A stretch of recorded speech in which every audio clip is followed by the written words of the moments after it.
여러분이 어렸을 때 대략 유치부에서 초등학교 때까지의 신앙은 어땠나요? 잘은 몰라도 대략적으로 나쁘지는 않았을 겁니다.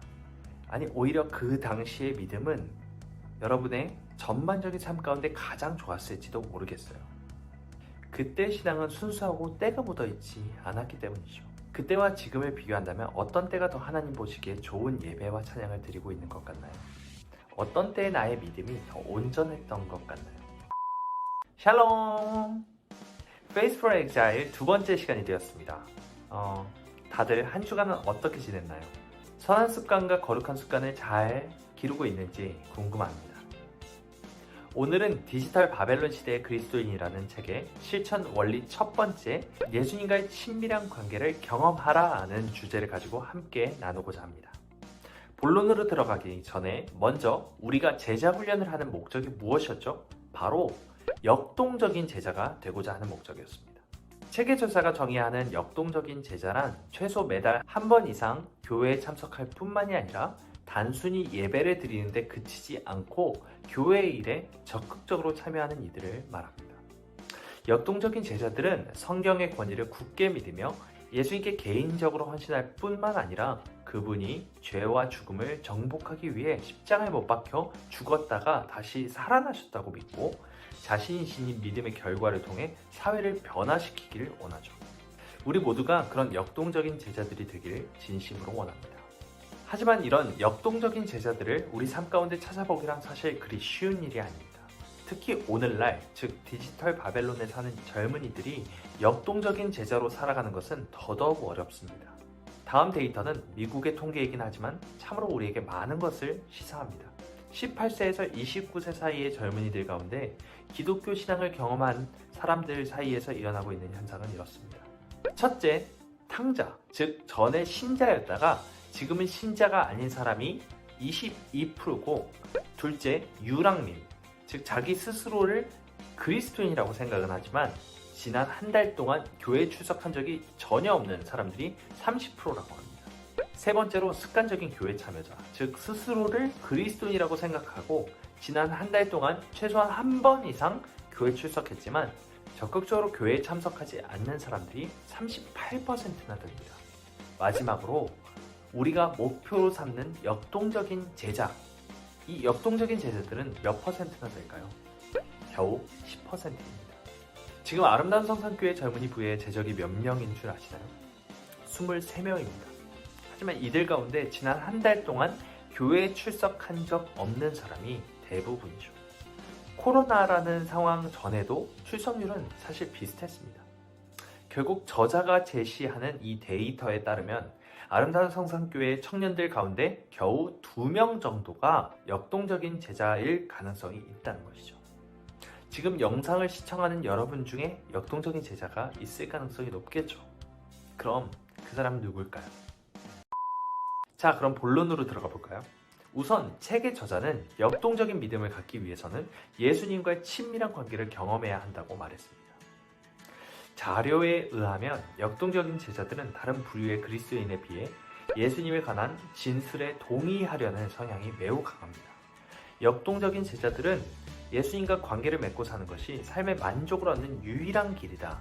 예수님과 나의 관계가 깊은 만족과 기쁨을 가져다 준다. 예수님을 따르는 것이 나의 모든 삶, 곧 나의 육체와 정신과 마음과 영혼을 형성한다 등의 진술에 거의 90% 이상이 동의합니다. 이들은 하나님과의 친밀함을 경험하고 예수님과 대화하는 것에 있어서 매우 적극적입니다. 역동적인 제자들은 나는 누구인가 라는 자기 정체성을 판단하는 결정적인 기준은 예수님과의 관계라고 대답하는 사람들인 것이죠. 반면에 이 세상에 속한 사람들은 나는 누구인가 라는 자기 정체성을 온갖 종류의 사람들 또는 장소들 또는 물건들 안에서 찾으려고 합니다. 책에서 예시로 들은 것은 이런 것들입니다. 상표, 동아리, 옷, 유명인사, 좋아하는 스포츠, 출신지, 즐겨가는 장소, 우리가 우러러보는 사람들, 일, 성별, 이 외에도 정말 많이 있습니다. 디지털 바벨론에서 우리는 영상을 통해 자기 정체성을 형성하는 도구를 얻거나 단체들에 속하거나 경험을 많이 얻게 됩니다. 요즘 유튜브나 넷플릭스 알고리즘은 우리의 검색 경로를 예측해서 갖가지 필요한 제안을 제시하죠. 우리는 이런 알고리즘의 제한에 따라서 자기 정체성을 찾으려 합니다. 쉽게 예를 들자면 넷플릭스는 우리가 이미 시청한 영화나 드라마에 대한 정보를 토대로 우리가 좋아할 영화와 드라마를 새로 추천하죠. 유튜브나 페이스북도 내 과거의 행동을 근거로 우리가 흥미롭게 여길 만한 뉴스를 제공합니다.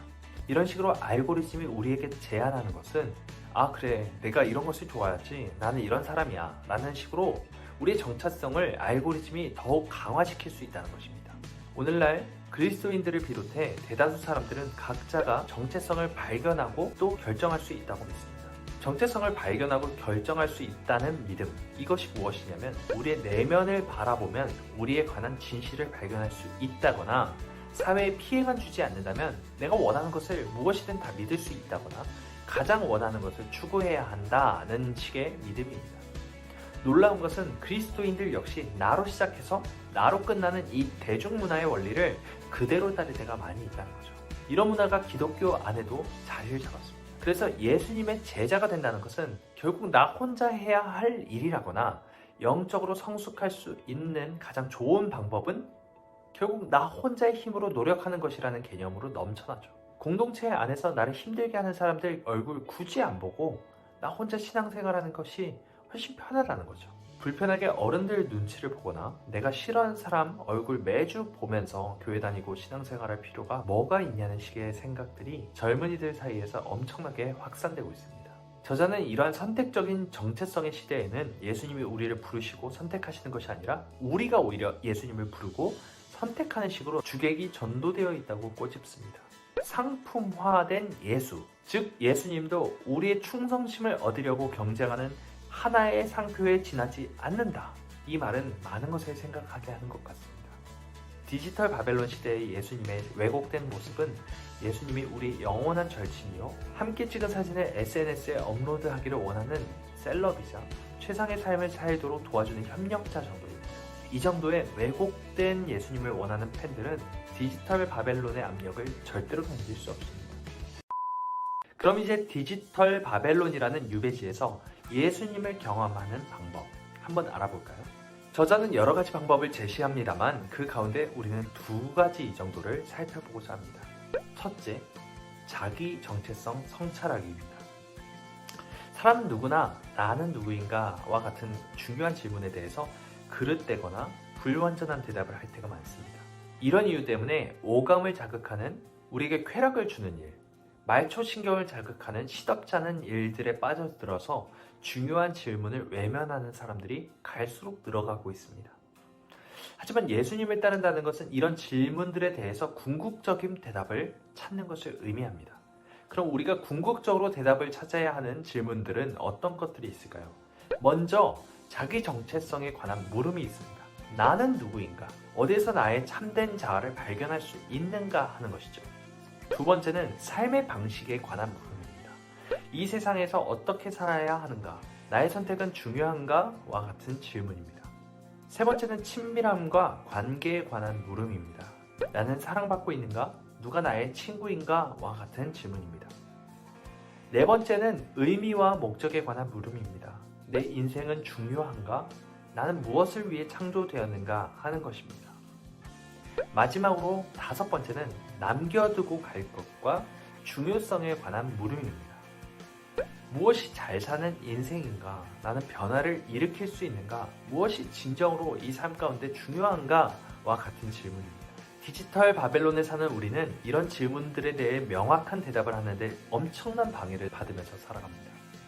블로그 포스트나 최신 음악, 가장 인기 있는 TV 프로그램이나 유튜브, 넷플릭스에 이르기까지 수없이 많은 디지털 문화가 우리의 머리를 뒤죽박죽 혼란스럽게 만들어버리죠.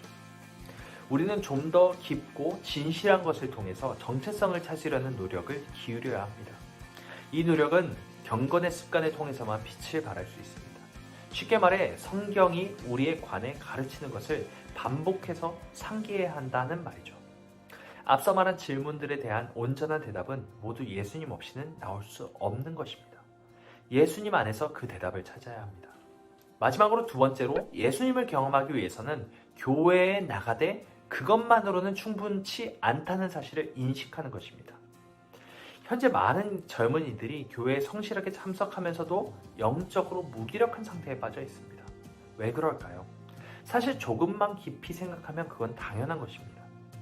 일주일에 단지 몇 시간 교회에 나가는 것으로 우리의 마음과 생각과 가치관을 바꾸기란 쉽지 않죠. 일주일에 몇 시간 피아노 연습을 한다고 해서 피아니스트가 되지 못하는 것과 마찬가지입니다. 예수님의 역동적인 제자가 되어야 하는 우리가 겨우 일주일에 한 번 교회 출석하는 것으로 내 할 일 다 했다 이렇게 생각한다면 뭔가 잘못됐다는 것입니다. 결국 우리가 예수님을 경험하기 위해서는 단지 교회 출석만으로 만족했던 우리의 마음을 다시 한번 점검하고 최선을 다해 제자 훈련에 임해야 한다는 말입니다. 자, 지금까지 우리는 디지털 바벨론 시대 가운데서도 예수님을 경험하기 위해 어떻게 살아야 할 것인지에 대해서 배워보았습니다. 저자의 제안이 절대적이지는 않겠지만 많은 것을 생각하게 되는 것 같습니다. 나라는 사람은 과연 누구인가? 라는 인생의 중요한 질문에 대한 대답은 뒤로 밀어둔 채 디지털 세대가 주는 쾌락에 빠져있는 수많은 젊은이들이 생각해 보아야 하는 주제가 아닌가 싶습니다. 몸에 좋은 약이 쓴 법이고 건강을 지키기 위해서는 자극적이지 않은 음식을 먹고 귀찮아도 자주 몸을 움직여야 하는 법입니다. 공부를 잘 하려면 힘들고 귀찮아도 교과서를 펴고 강의도 들어야 합니다. 세계적으로 네로라 하는 철학자들이나 과학자들도 결국 고개를 젓게 만드는 이 자기 정체성에 관한 질문들에 대해서 우리는 별로 심각하게 생각하지 않는 것 같기도 합니다. 내 인생이 어디로 가도 상관이 없다는 듯이 사는 젊은이들이 참 많은 시대죠. 이럴 때일수록 우리는 더욱 정신을 차려야 할 것입니다.